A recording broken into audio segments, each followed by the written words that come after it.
Zoom.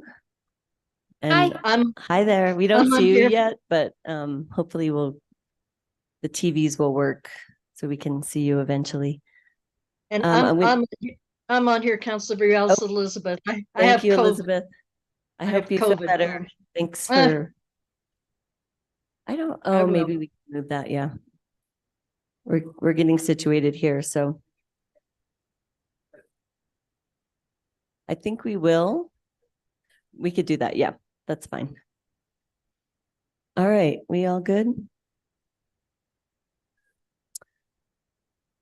I'll be chairing today. Counselor, you are live now. Excellent. Thank you. Welcome everyone to the November 15th, 2023 Quality of Life regular meeting. And we are going to start with a roll call. Yes, ma'am. Oh, and by the way, we're Counselor- starting at 5:02 p.m. Thank you. Thank you, Madam Chair. Councilor Chavez. Here. Councilor Lee Garcia. Here.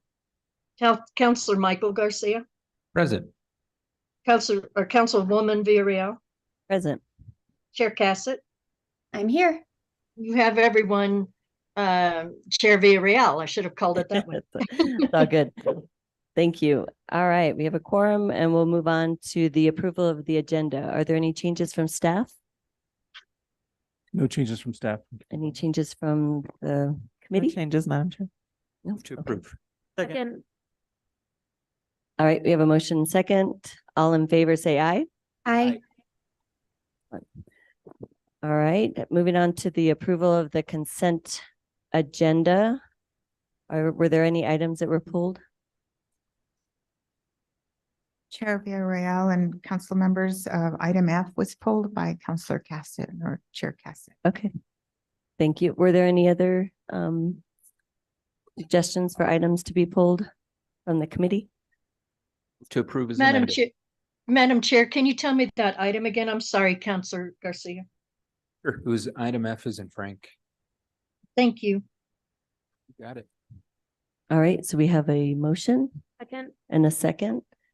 All in favor, say aye. Aye. All right, moving on to presentations. We have a presentation by the American Immigration Council and Somos un Pueblo Unido on Santa Fe's immigration population composition and contribution to economic development as part of the Gateways for Growth grant. And Liz Camacho from the Economic Development and Communication, from the Economic Development Department is going to be presenting or starting off the presentation.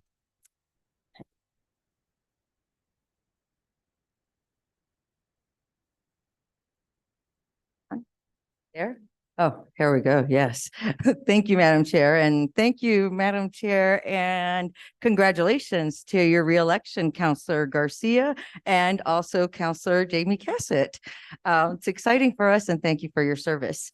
I am going to be very brief on this. The presentation you will see is a much better presentation than the one that I sent you. It is exactly the same data, and it'll be Asma Isa who will be presenting from the American Immigration Council, and then we're going to hand off to Zulema, who's here from Somos un Pueblo Unido, and Krista, who's the chair-elect of the North Central Central New Mexico Workforce, as well as the CEO of her own company, Motiva Corps. Thank you so much. And just wanted to welcome all the folks that joined us that are with us tonight here in the chambers for this presentation and in solidarity.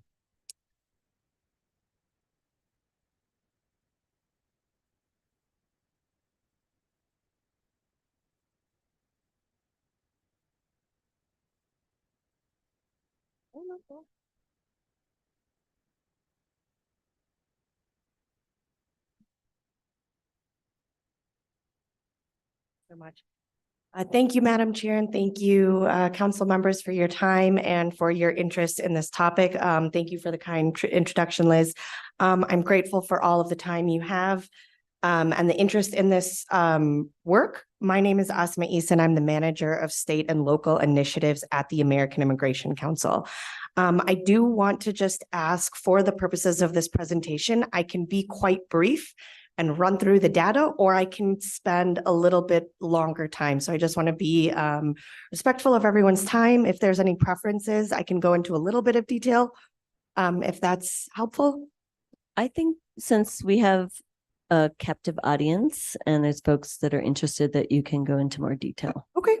Just please let me know if we're in a rush and we need to move along. I'm happy to. Okay, thank you. So I'm going to start and give a very brief overview of the organization I work at, and then an overview of the Gateways for Growth program, and then dive into the report, New Americans in Santa Fe County, that was just released today. So who we are, I work for the American Immigration Council. We work to strengthen America by shaping how the country thinks about and acts towards immigrants and immigration, by working toward a more fair and just immigration system that opens its doors to those in need of protection and unleashes the energy and skills that immigrants bring to this country. We work all over the country, and I specifically work in our organization on the state and local team. We were established about a decade ago, and through this map, you can see many of the localities and the states that we work in. Any of the states that are shaded in blue, we work in on a statewide level, and the stars represent many of the cities that we work in. So we do work in over 100 communities all throughout the country. We work in a variety of different facets. We work with the local level communities, with municipal partners, community and civic leaders. We also work at the state level with governor's offices, statewide departments, and state legislative for state legislative purposes. And then we work with the business community, specifically through chambers of commerce and business coalitions that we run at the council. So our work, we really use original research to quantify how immigrants are an asset at every level of our economy in the community. And we use this narrative to bring together leadership from across industries, individuals from across the political aisle, and across cities and states to advocate for and implement benefits that support our immigrants and the whole community. We are aware that the economic framework is just one piece of the puzzle. So it's not telling the whole story, and we just hope that it can serve as just another tool in everyone's toolbox to talk about the important contributions that immigrants have to this country. So a little bit about the Gateways for Growth program. This is a program that we run at the council, co-managed by the Welcoming America. This program allows communities to apply for 3 different levels of support. One is through applying for a customized research report, which we're going to be speaking about today, the report for Santa Fe County. The other level of support is through technical assistance over the course of a year, supporting local partners to create a multi-sector immigrant inclusion plan. And then the third is the matching grant to support communities through their development. So we're really excited that Somos and the city of Santa Fe applied and are part of this year's Gateways for Growth, along with the other cities that you see represented on the slide. So they are a cohort of 10 communities this year. So I'll start getting into the report, New Americans in Santa Fe County. So just a note, this report uses data that comes from 5-year samples of the American Community Survey from 2014 to 2019, and the data refers to Santa Fe County. I also want to note that when we use the word immigrants in this report, we are referring to anyone that was not born in the US and also not to US citizen parents. So, but it does include immigrants that have been naturalized, those with green cards, those that are here on visas, or international students, the undocumented population, DACA eligible, and refugees. So one really important thing to sort of put things in context is, one thing we've seen throughout our data is that none of the major US metro areas grew in the United States between 1970 and 2013 without growth of immigrant population. We've seen time and time again the importance that immigrants have in population growth and our economy, but we are starting to see over decades long the importance and impact that this data can show.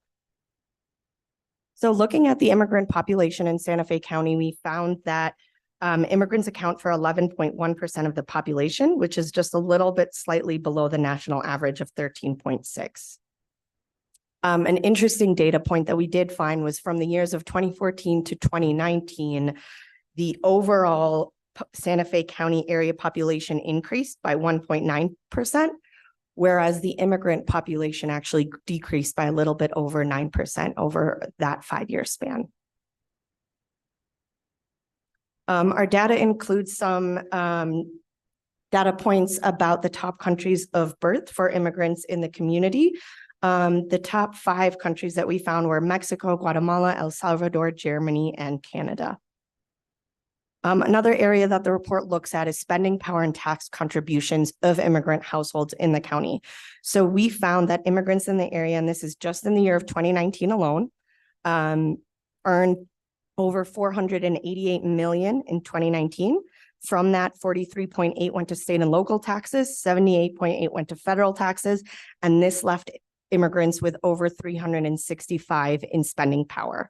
The importance of this number is it signifies income that can be infused back into the local economy. When people shop and grow and stay in their local area, it really does support the local tax base. Another area of data that we looked at in this report is contributions that immigrants make to Social Security and Medicare. Workers are important as they pay taxes. We can see they have a huge impact on supporting federal entitlement programs. And this is critical to note within the context of the fact that nationally, we are seeing our population is aging and they are aging out of the workforce. So these populations and these generations will continuously rely on these programs, which is the importance of, what is being put into the pot. So in Santa Fe County, we found that immigrants contributed over 49 million to Social Security and over 13 million to Medicare. And again, this is just in the year 2019. One of the data points we look at is the median age of the US. And like I mentioned just before, the median age in the US is climbing. Immigrants are going to continue to be a crucial part of any development strategy for a really simple reason, that the US population is getting older.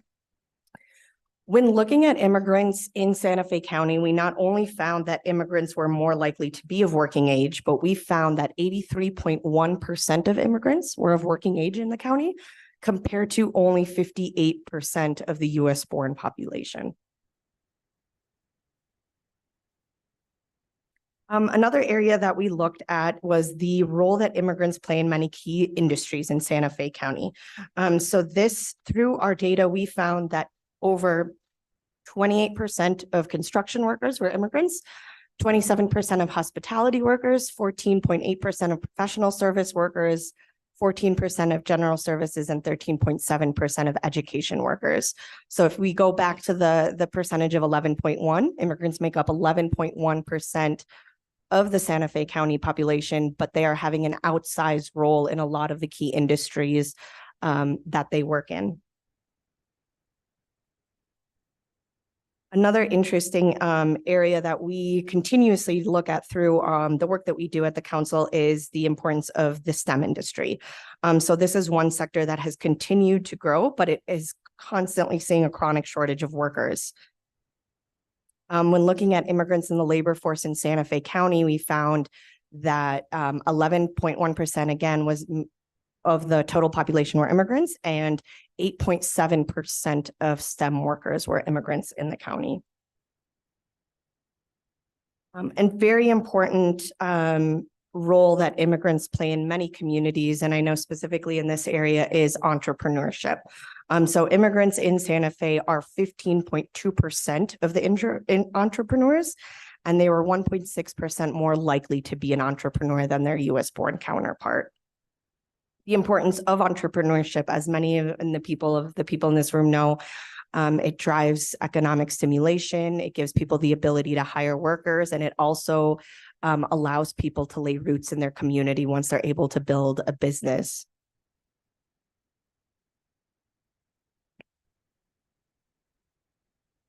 Another area that we looked at in this report was educational attainment of immigrants in Santa Fe County, and we found that 22.5% of immigrants had a bachelor's degree, as well as 12% of immigrants had an advanced degree.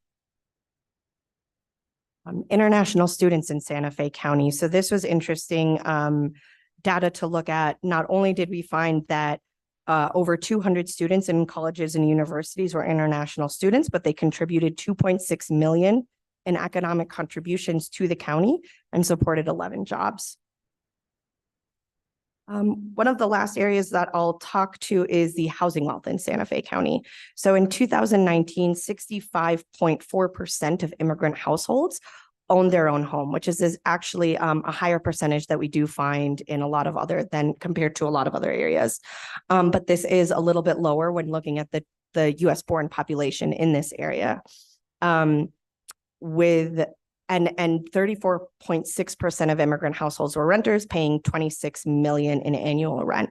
The reason why that we look at housing wealth and the value that it holds is once immigrants are able to purchase homes, it is more likely that they'll be able to stay in the community. And this is something that we find over in many different geographies throughout the US is when people are given support to not only find the ability financially, but also the ability to navigate the steps it takes to buy a house, they're more likely to stay in that area, lay down roots, perhaps have many generations that really call that area home, and they stay in that area. So it does drive economic stimulation for the whole community when immigrants are able to purchase houses. Naturalization in Santa Fe County. So we found that the share of immigrants in Santa Fe County that were naturalized in the year of 2019 was 33.5%. It's a little bit lower than the national average of 48.7%. And we also found that 18.3% of immigrants in the county were likely eligible to naturalize. Some of the most often obstacles for people to naturalize is language access, financial obstacles, and the understanding of eligibility. So we find that it's very important and helpful when stakeholders are able to support the immigrant community and not only understanding their rights and when they're eligible to naturalize, but then also the steps needed to take it, and they're supported in that way. Another thing that we have found through our data is naturalization also does increase earning potential. And that in turn increases immigrants' ability to increase the housing wealth, increase the local tax base, all of those type of improvements. The last bucket of data I'll talk to is one section of the report specifically focused is on the undocumented population in Santa Fe County. So we found that a little bit over 41% of the immigrants in the county were undocumented. They did contribute over 128 million to in household income and 6.2 million in state and local taxes. And the undocumented population in the county, held over 115 in spending power.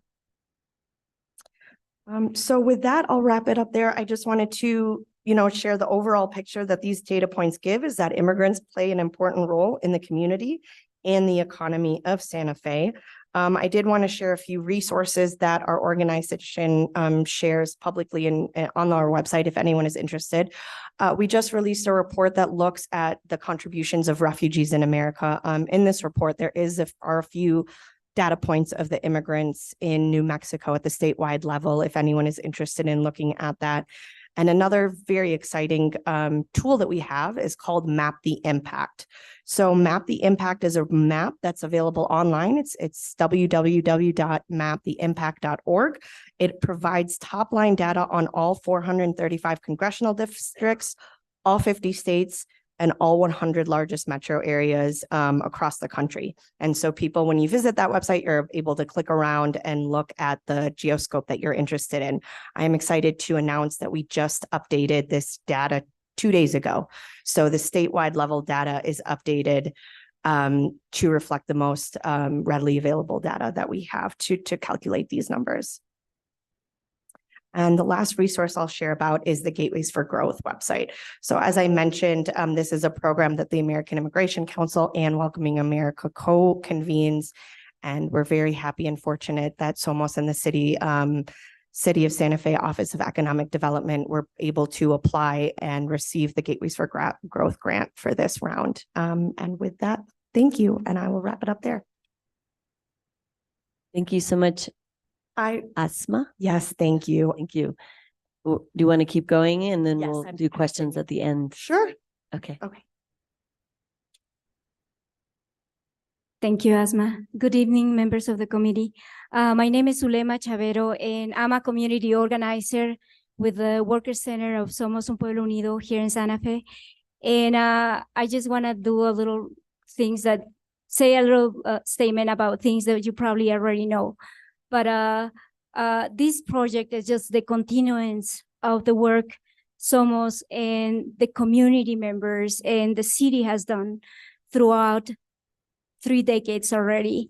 So since the declaration of Santa Fe as a sanctuary city in 1999 through this day and this project G4G or Gateways for Growth.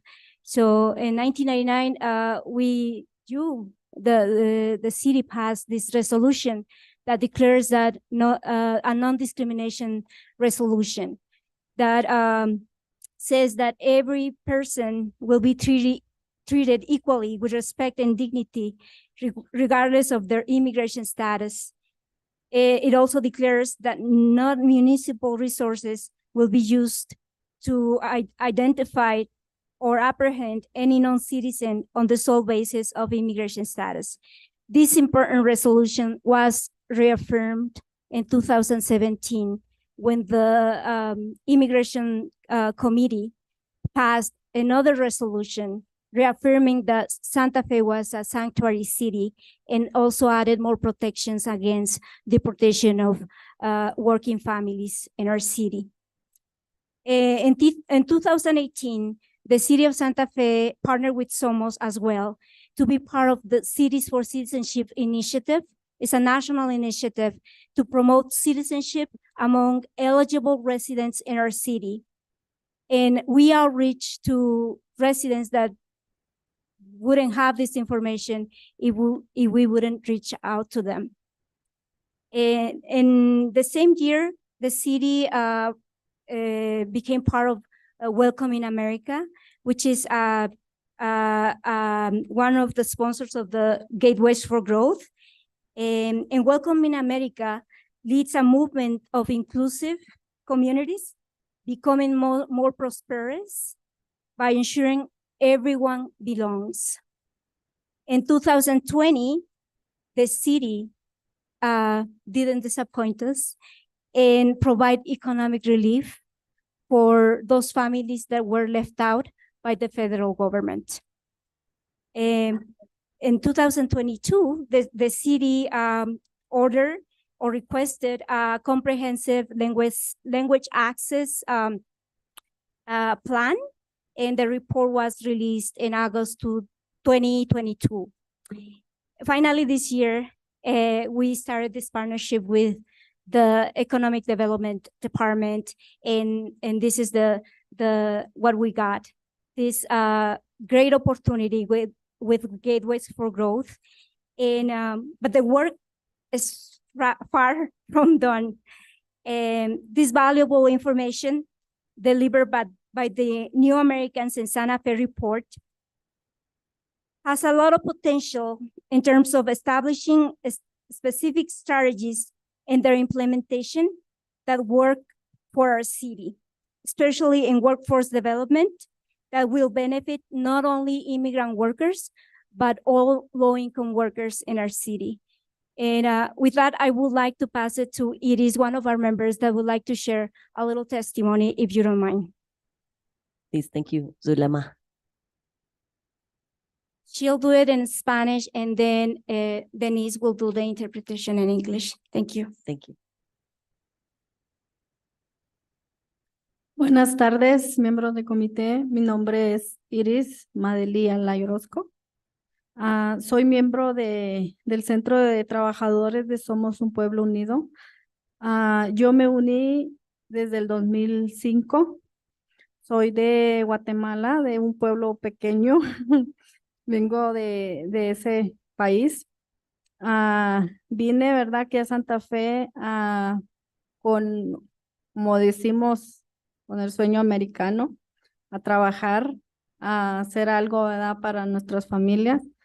Yo llegué aquí en el 2001 dejé 2 niños muy pequeños y, y entré a trabajar a un hotel. En cuanto yo llegué a este país, entré a ese hotel y muy contenta y yo hacía todo lo que ellos me decían porque yo en ese tiempo venía yo a ese sueño a trabajar. En eso, cuando ocurrió todo lo que venía pasando, nos empezaron como a discriminar, a darnos muchos cuartos, ¿verdad? Y nos hacían que nosotros poncháramos y devolviéramos a trabajar otra vez. No nos daban artículos para limpieza, no nos daban guantes, nosotros pedíamos y ellos se enojaban. Éramos como 16 mujeres en ese entonces de housekeeping. Y de tanto batallar, nosotros dijimos, hasta aquí. Trabajé muchos años para esa compañía, pero con el miedo que uno no tiene quizás un estatus migratorio, uno dice, ¿qué voy a hacer? Si dejo mi trabajo, ¿qué voy a hacer? Y una vez decidimos que todas teníamos que hacer algo, porque nosotros hablábamos con el gerente y el gerente no nos hacía caso. Y ese día, a la mañana, todas las mujeres nos reunimos y dijimos, ya no más discriminación, porque no estamos siendo escuchadas. Y decidimos que teníamos que dejar el trabajo, renunciar y a ver qué hacíamos más adelante. Y llegamos con con la organización de Somos un Pueblo Unido y no hallábamos qué hacer en ese momento. Nos hablaron de esa organización. Fuimos y ellos luego nos ayudaron a ver qué podían hacer por nosotros. Gracias a Dios se cumplió que nosotros teníamos el derecho y fueron pagadas nuestras horas, pero nos dijeron ellos que si queríamos volver o qué queríamos hacer, ¿no? Pero con la condición de nosotros. Entonces, nos pagaron los pagaron las horas que habíamos trabajado sin ponchar, ¿no? Pero en ese tiempo, nosotros cuando llegamos, aquí a Somos un Pueblo Unido, ellos nos ayudaron y lo que dijeron ellos, que nosotros no podíamos hacer como referencias en ese trabajo.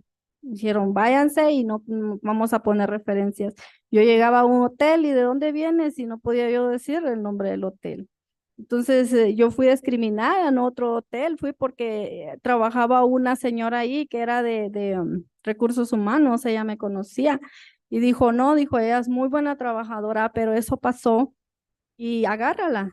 Me agarró para atrás, me agarraron en ese hotel. Como a los 5 meses, la señora me despidió, me hizo firmar una renuncia, pienso yo, porque ella nunca me volvió a llamar, dijo, no hay trabajo para ti. Y aquí vas a escribir donde dice que estás yéndote porque no hay trabajo, el trabajo se despació y yo, ok, no sabía nada de inglés en ese tiempo. Entonces yo iba a otro hotel, lo mismo pasaba. ¿De dónde vienes? Híjole, no puedo poner porque no me van a dar trabajo por la referencia. Y entonces, con ese tiempo que pasó, nosotros empezamos a buscar diferentes trabajos, ya no en hotel, ¿verdad? Todas las compañeras empezaron a trabajar en otros trabajos sin poner ese trabajo, pero alguien nos había dicho, ¿verdad? de ellos y dijeron que sí nos ayudaban. Y yo pienso como inmigrantes tenemos el derecho porque venimos a trabajar, venimos con un sueño, venimos a que nuestras familias también, porque nuestras familias allá en nuestros países es muy pobre en nuestros países y lo que queremos nosotros, ¿verdad? Que nos ayuden, que no haya discriminación como inmigrantes. Y yo, por decir, trabajé 20 años en hoteles y nunca tuve la oportunidad de recibir un ascenso o una promoción de trabajo por la falta de inglés. Y nosotros hacemos en la ciudad que yo y mi familia, ¿verdad? Consideremos nuestro hogar, esperando que se les dé un buen uso, a que sirvan para abrir nuevas oportunidades y el proceso de los trabajadores inmigrantes. Y estoy muy contenta yo porque por ellos yo he llegado hasta aquí. Ellos tienen una organización ahorita de ciudadanía. Tengo 3 semanas que me hice ciudadana americana, gracias a Dios, por medio de ellos. Ellos han podido lograr también ese objetivo, ¿verdad? Para que se oiga la voz, que sí se puede. Somos un pueblo unido y sí se puede. Muchísimas gracias. Gracias, Iris.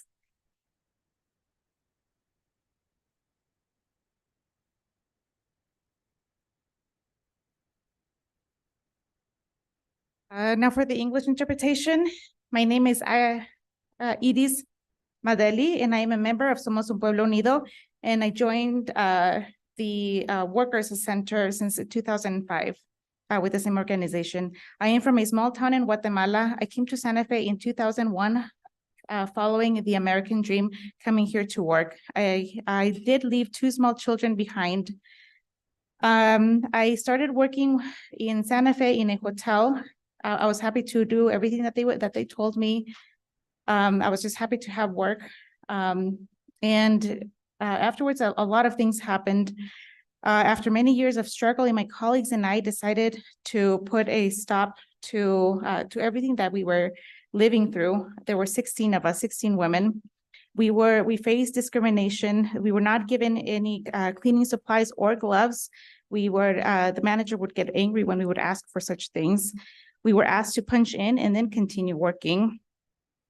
And so after a lot of these struggles, we all decided to gather forces together. We had been afraid because of our immigration status. We had been unable to deal with the manager before that. So we gathered together one day. We decided to all of us quit at the same morning. And see what they would do. We then reached out to Somos that we had heard about. We didn't know what they would be able to do, but they were able to help us. And thank God we were able to succeed in getting our rights. We were paid the hours that were owed to us that we had worked without punching in. They also asked us if we wanted to get our jobs back. However, when I left that hotel, the owners had told me that I could not use them as references. So I once again faced discrimination in other hotels where they would where I was unable to show references to be able to get work. The HR representative at the next hotel I worked with told me that I had been a good worker, but they still laid me off after 5 months after working in the hotel. They made me sign a resignation letter saying that I was leaving of my own volition because there was no work. And I did it because I didn't know any English. And then after that, I went to hotel after hotel facing the same situation. By then, other colleagues had started looking for different jobs also without being able to use the hotel we had worked at as a references. Somos helped us. Somos was able to help us quite a bit. Immigrants have rights. We come here to war. We come here to dream, and we bring our families. We come from countries that are very poor. We want help. We don't want to face discrimination. I worked for 20 years at the hotel without ever getting a raise because I did not speak English. This happened in this city, which my family and I consider home. I hope that this report is useful for immigrant workers. And again, once again, Somos has helped us quite a bit. They have a citizenship program in which I participated, and I became a citizen of the United States 3 weeks ago. Somos has helped us raise our voice because we are a united people. Thank you. Thank you so much. Good evening, Madam Chair and members of the council. I'm Krista Kelly. I was hired as the project manager, and I wanted to give you a little bit of information about the process that we went through to get where we're at today and where we're heading with this.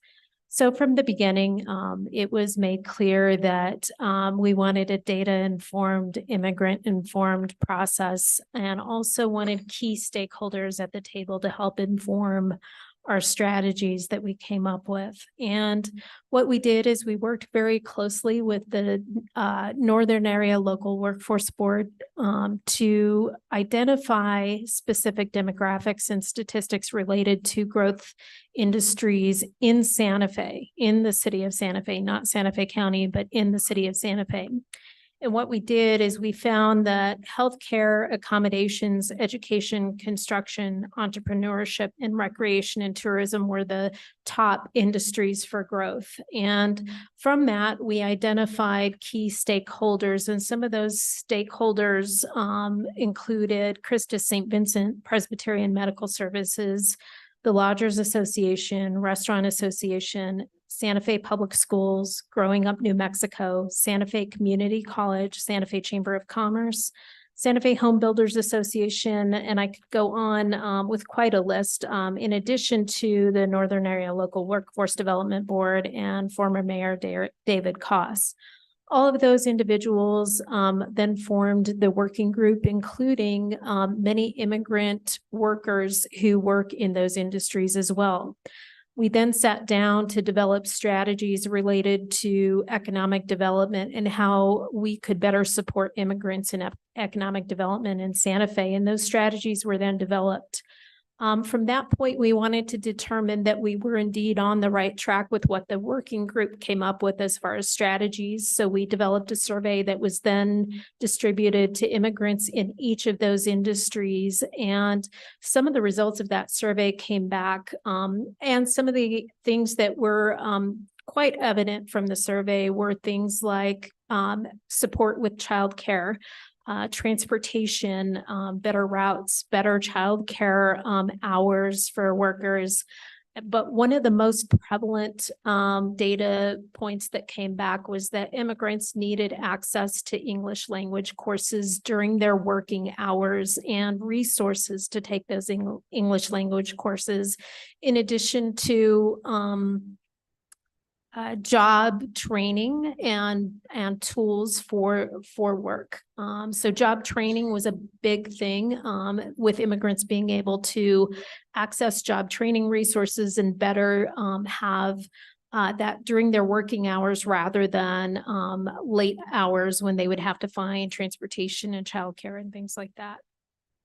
From that point, we are at the point where we're assessing the survey still. We're determining what strategies need to be edited and revised based on the survey data. And then we will be coming out with a set of strategies and recommendations for the Economic Development Department that will hopefully be incorporated into the city's economic development plan. With that, we stand for questions. Excellent. Thank you so much for the rich data that was provided and for Edith and her lived experience. Thank you for sharing that.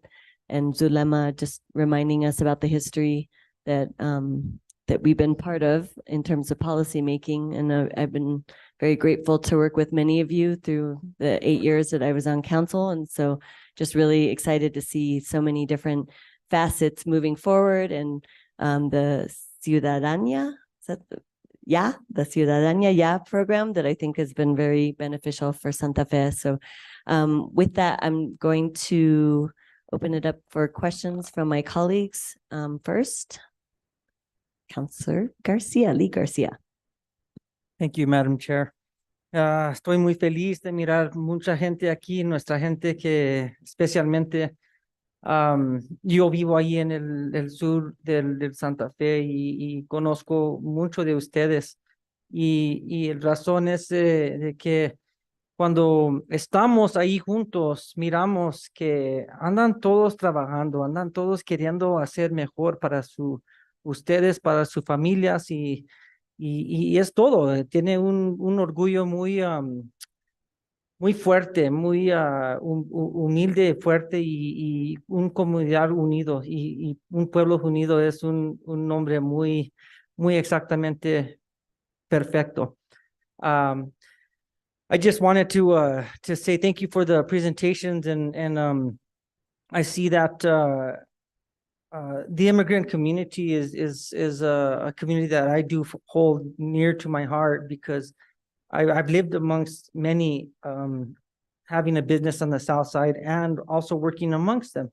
And so I think that the continued work to try to create an inclusive community where people are welcome and people are not discriminated against because of where they're from, whether their immigration status is what their immigration status is.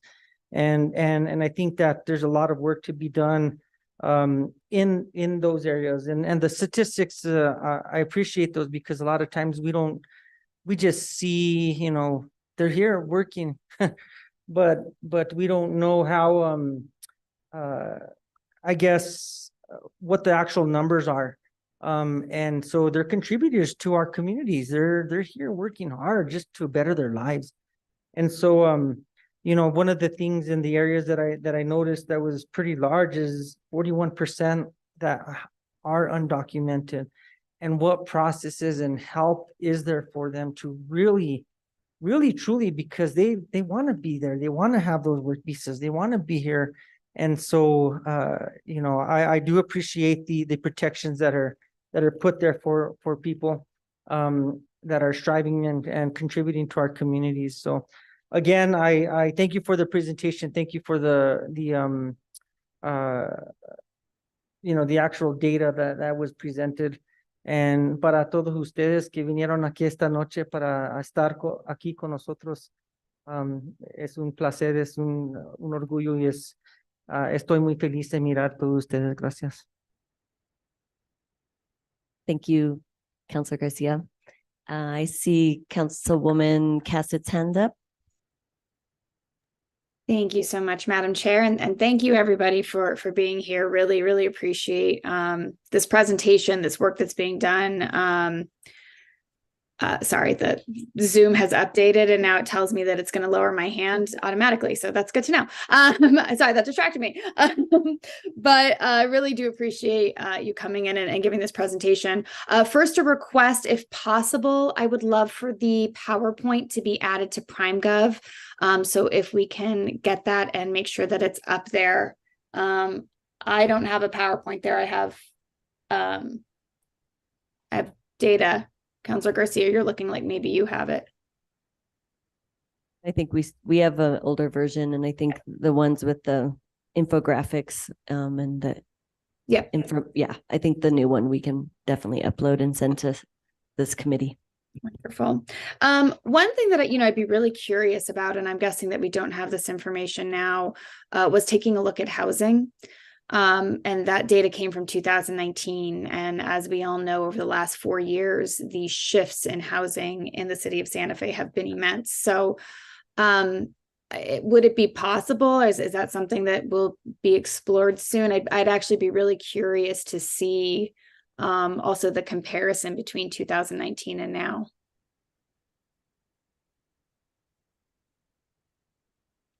For your question, Madam Chair. Yes, so the data in this report is from 2014 to 2019 American Community Survey, which is part of the US Census. Unfortunately, everyone is very understanding that 2020 was a bad year. The results from the ACS of 2020 weren't robust enough. So the American Immigration Council, along with many other national research organizations, met about this many months ago. And ultimately it was decided that we, due to the quality of the research data sets, we're not going to use 2020 data set.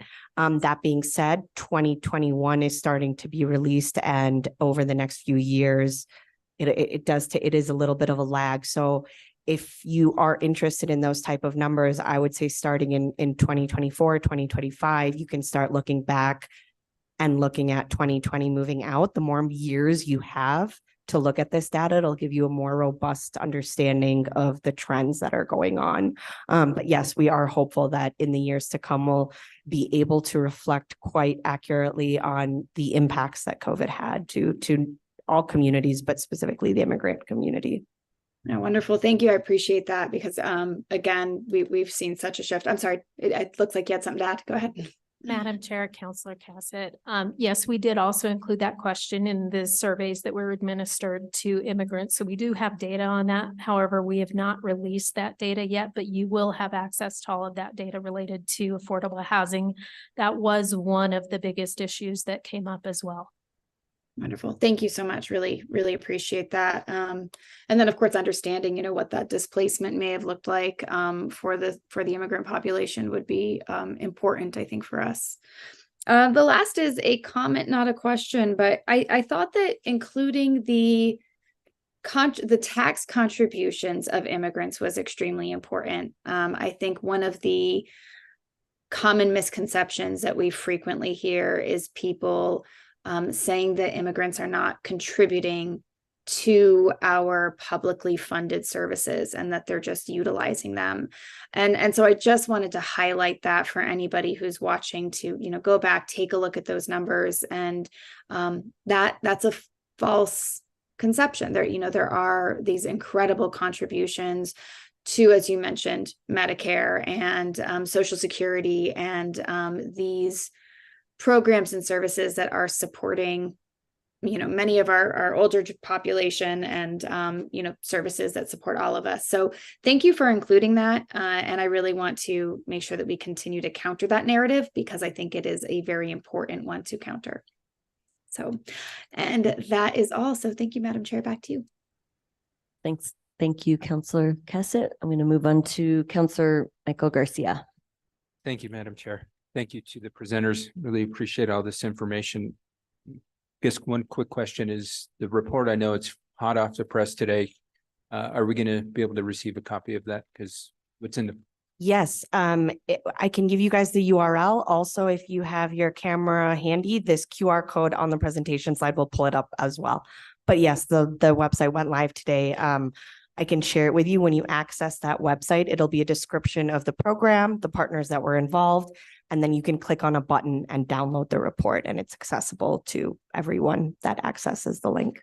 Awesome. Awesome. So I'll connect with you after, and then we'll make sure to get it uploaded for any member of the public that wants to access it as well.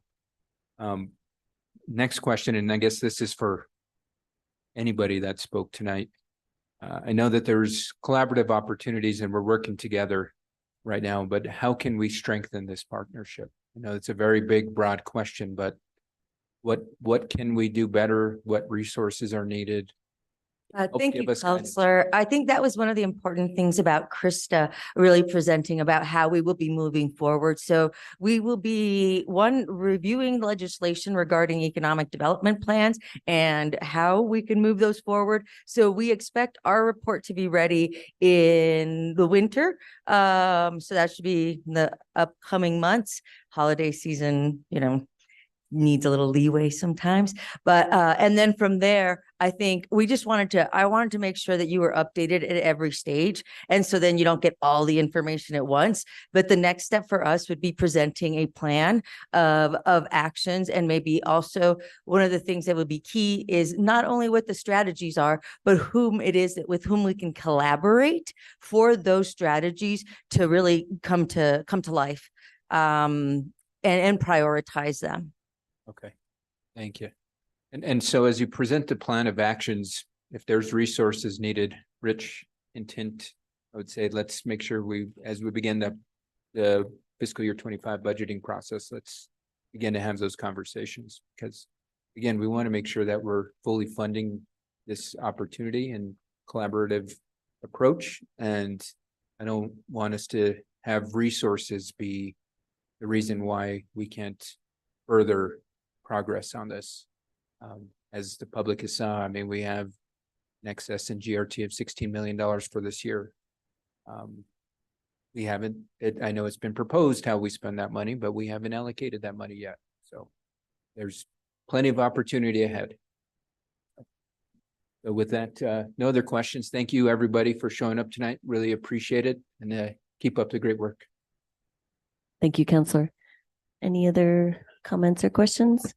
Just wanted to thank you again for the time you took to join us tonight. And as I've said before, that immigrants are the lifeblood of our community and also of our workforce, especially in a town or a city that's highly dependent on tourism. So it's very important when we look at not just the social fabric, but also how the economic pieces fit together. And so thank you all for your work, and we look forward to continuing to partner.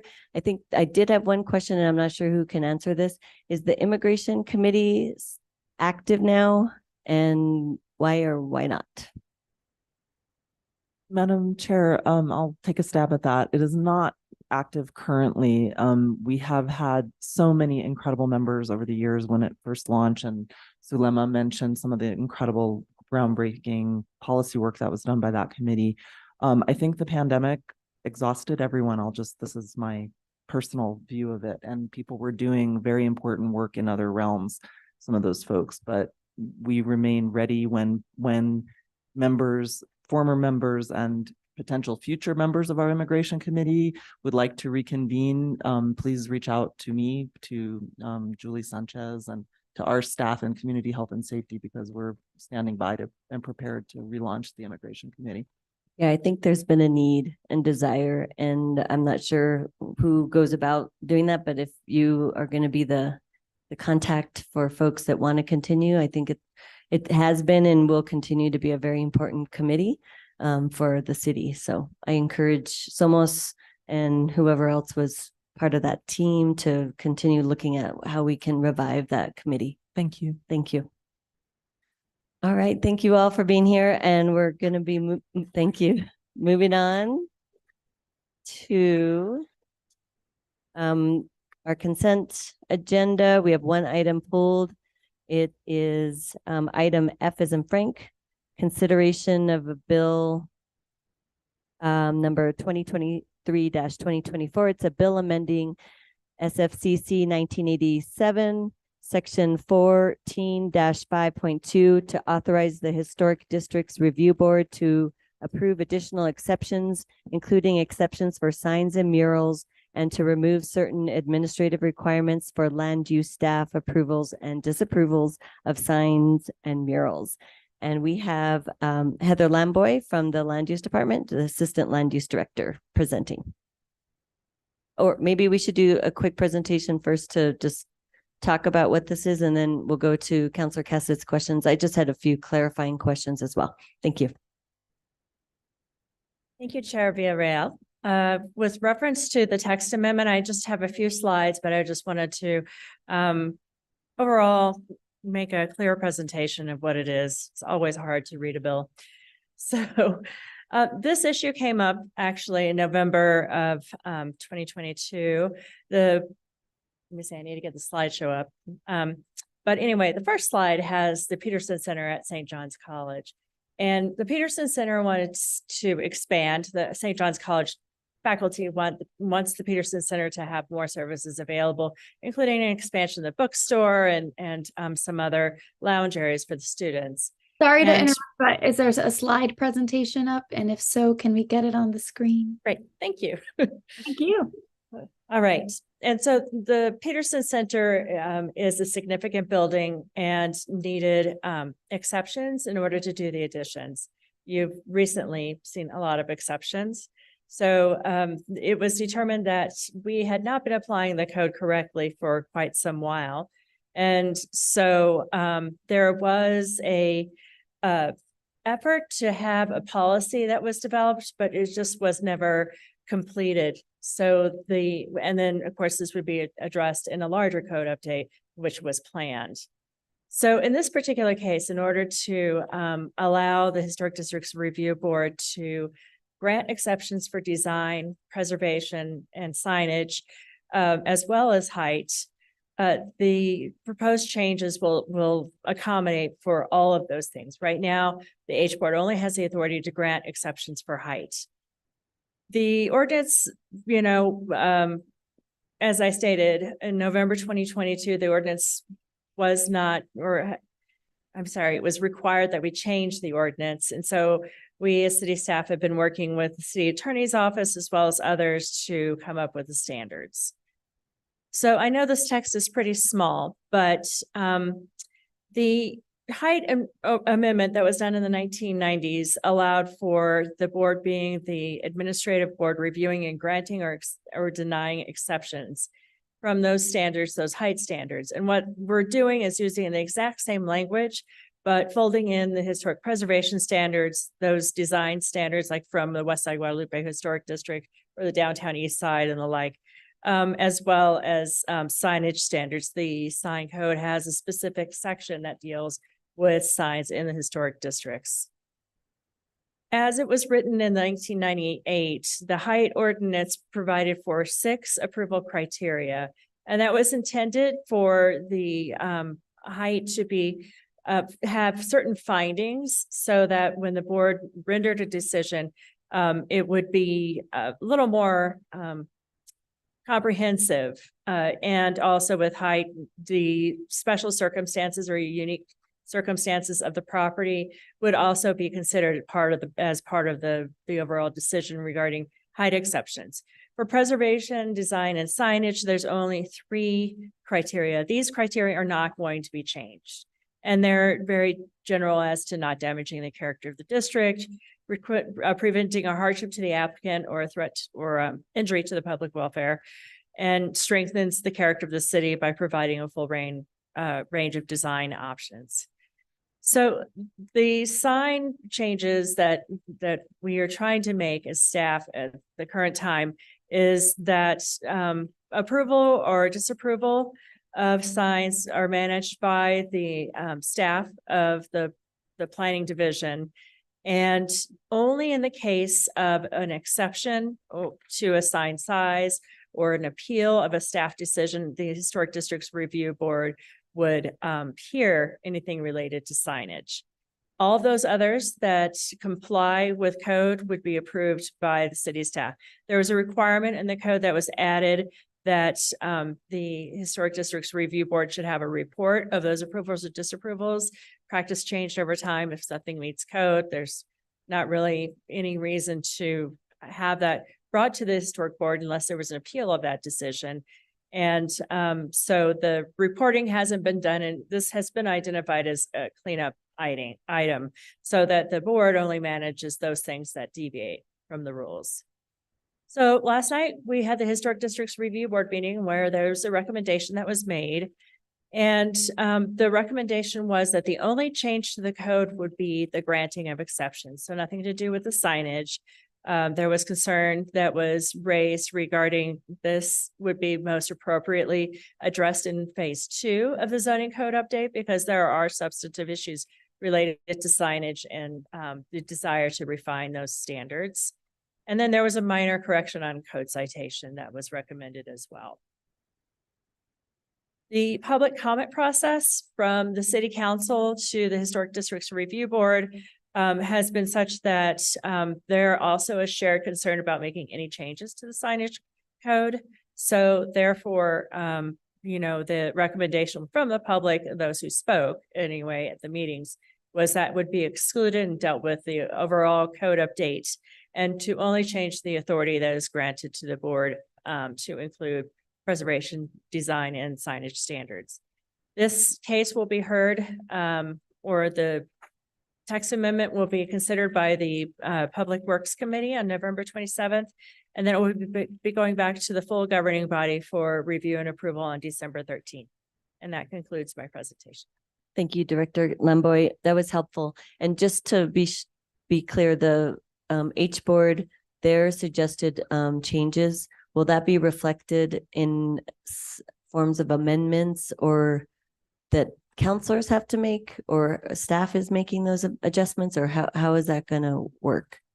Yeah, we will include in the staff report packet for the governing body those recommendations. So there will be 2 bills, one, with the changes that are requested by the H board, and one that includes the proposed changes by staff, so that the governing body has at their fingertips something easy to make a decision. Okay, great. If that's the preference or the pleasure of the governing body. Got it. Thank you. Councilwoman Cassett, did you have specific questions? Well, this actually answered a lot of Mhm. them, and a lot of it did have to do with the changes to the sign code. And I guess this is maybe just something to be thinking about. My concern with the changes has to do with we've seen some trouble with our appeal process recently. And so trying to understand, if somebody did want to appeal something, where the opportunities for those are. It does sound like that is something that we'll be diving into probably with phase 2 of the code updates. So to be continued. And then the other thing that you didn't answer in that presentation was just a quick comment that on page 3, line 12, it should read city bodies and not city body. So I'm happy to put in an amendment to just fix that minor error. That's all. So thank you. Thank you, Councilwoman Cassett. I actually agree the presentation was helpful to just get kind of some of that clarity. And I was also curious about the appeal process, if those adjustments that need to be made if this is the place to do it, or if that's a separate process. I don't know if you could speak more about that. Villarreal, may I ask, are you talking about staff decision appeals or appeals of H board decisions? I think it was just, I don't know if my colleague can help me figure out some of the things that have come up, and that's also Councilwoman Cassett brought it up. Can you clarify? Because I was thinking more of like the communication about appeals, how to notify the public, Right. and maybe you could. That was the same line that I was thinking on as well of people weren't sure about the timing, and it says X number of days, and the communication as to when that actual date is, and then how the public is notified if they're not sitting there watching every single meeting. I think those are some of the things that have really come up for us. There's been questions around when was a final decision made? Is it made when finding of facts and conclusion of law are adopted? Is it made after the case has been heard and voted upon, even if we haven't adopted those yet? So I think that this just kind of adds to that bundle of how we need to be looking at the appeals process. And something that we need to work on with just how that communication and transparency is available to the public. Thank you, Counselor. That was helpful. And I guess I don't know if it really folds into this piece necessarily, or if that's like a separate process of procedural rules. I don't know if Counselor Garcia had more to share about that or questions. Well, it's not part of this legislative proposal, but there is legislation I have in the city attorney's office that addresses some of the concerns raised by my colleagues. So I'd have to speak with the city attorney's office when that's going to be brought forward. But yeah, as my colleagues mentioned, there's a lot of fixes that need to take place. And in regards to some of the language around notification to the public, some of the information I got was we have to be, and we as the city and staff has to take a certain directive because it becomes legal advice if we provide information in a particular manner, or at least that's what I was told by staff, is that once we start providing information regarding timelines, et cetera, it becomes legal advice, and staff won't go down that route. Villarreal, Councilor Garcia, maybe that is reference to a city attorney staff. As I'm not an attorney and many other staff aren't. I don't know that I can even grant legal advice.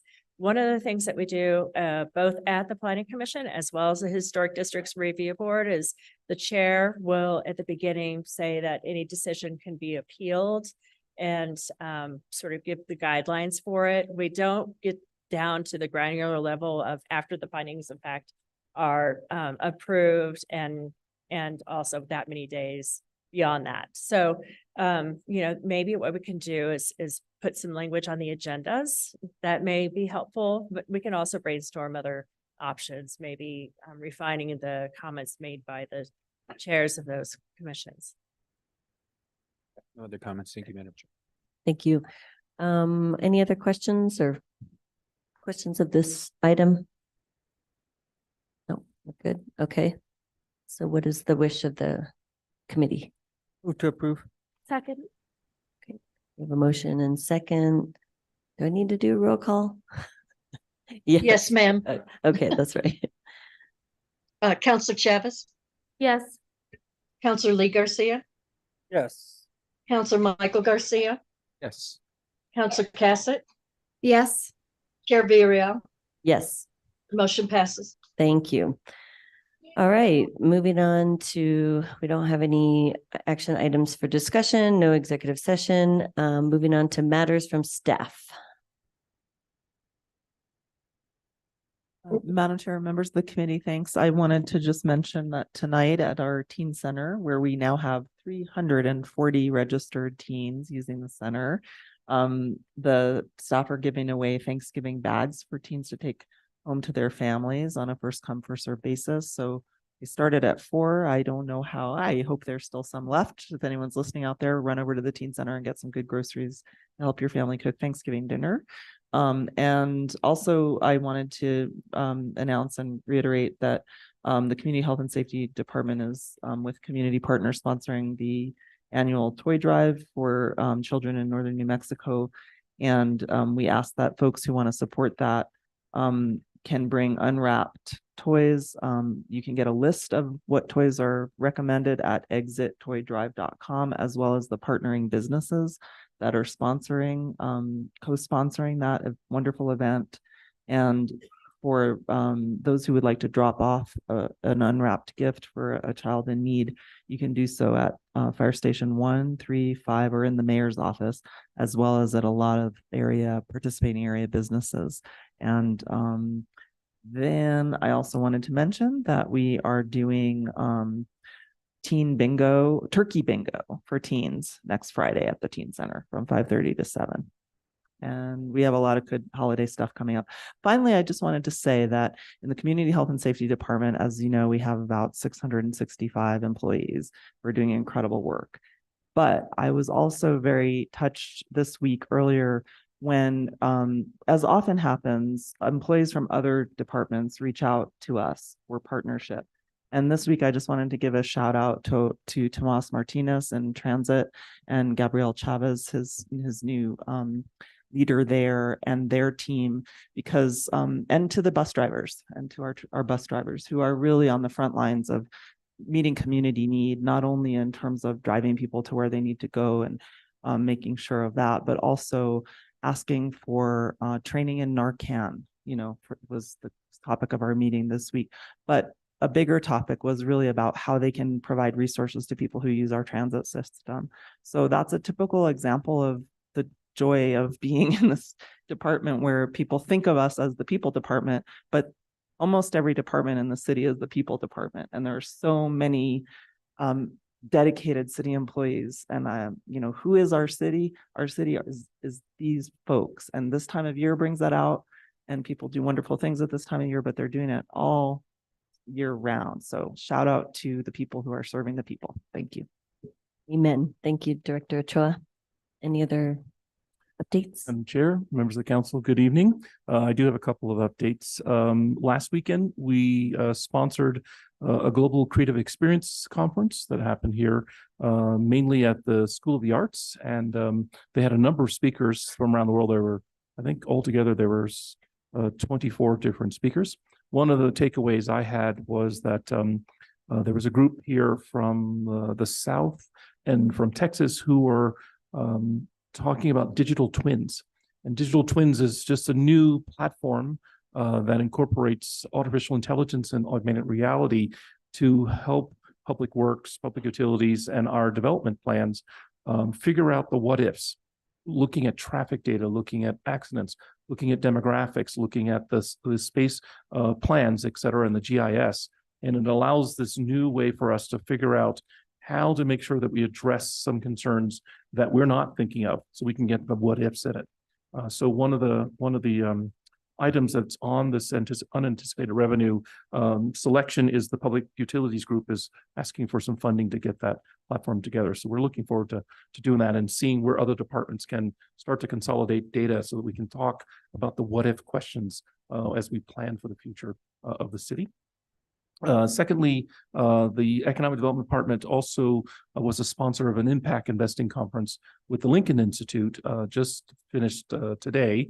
And they're instrumental in finding ways where what we call soft dollars and patient capital can be used for economic development. And perfect example from my standpoint is when we think about Midtown and developing Midtown, the surrounding neighborhoods need some resources, lots of resources, so that we don't see displacement happening. And so this patient capital can allow us to think about community land trusts, community investment vehicles, ways that we can improve the quality of life of folks who live there. So I'm excited about where Director Nelson will get some takeaways for me and how to figure out how we can layer that on top. Third, our Arts and Culture Department just sent an announcement out for our Poet Laureate for 2024 on. And so that we're looking for anyone who wants to be a Poet Laureate, who's qualified. Yeah, you have a new job for the new year. We're looking for Poet Laureate candidates. So if you know anyone, please go to the Arts and Culture Department website of the city. And then lastly, I'm sorry, one more that I got from today's Council of American Immigrants was an idea. I've been scribbling it around, and it's the second time. One of the speakers from Somos who spoke earlier today talked about the fierce entrepreneurship of the community. And one of the things that they see as a hurdle is that in the construction industry, there are a lot of people who want to be in the construction industry but can't afford the tools.